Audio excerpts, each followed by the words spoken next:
di poter riprendere anche tutta una serie di discorsi che, presi dalla crescita che avevamo avuto molto violenta, erano stati trascurati, quale appunto il settore giovanile, e quindi io domani ufficialmente do le dimissioni. Ma c'è una realtà locale in grado di subentrare a Goveani?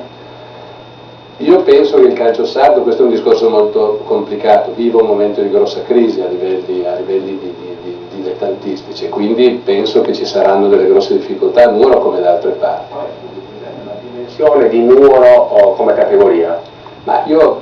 ricordo che l'anno in cui subentrai io, l'anno prima, era stata fatta un'eccellenza, diciamo, a salvarsi. Io penso che in questo momento, con la crisi sociale che c'è, che a Nuoro è particolarmente sentita, la nuorese si possa collocare tranquillamente in una categoria quale quella dell'eccellenza,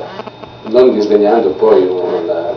facendo crescere i giovani locali, perché ci sono numerosi ragazzi bravi a Nuoro che potrebbero emergere, puntare a una serie di tranquilla, sempre che non si trovi un altro pazzo, un altro personaggio così innamorato del calcio che possa avere voglia di ripercorrere la stessa strada. Cosa ne rimane, Presidente, di questa esperienza a Nuoro, considerando che insomma lei è stato l'uomo del grande sogno della Nuorese, una squadra presa dal campionato di eccellenza e proiettata praticamente ad un passo dalla C1? No, rimangono dei ricordi bellissimi e dei dolori fortissimi, perché noi riteniamo comunque a distanza di un anno di aver subito un torto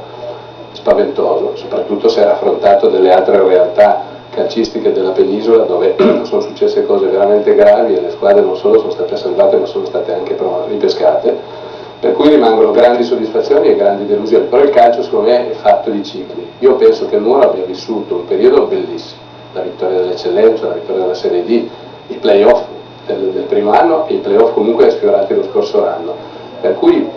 facendo tesoro delle cose positive e anche degli errori fatti, perché si sono fatti degli errori, io penso che Nuoro possa ripartire un ciclo, mi auguro con degli amici, perché ci sono degli amici che credo daranno la disponibilità, ai quali io darò sempre una mano, ma dall'esterno. Torniamo a parlare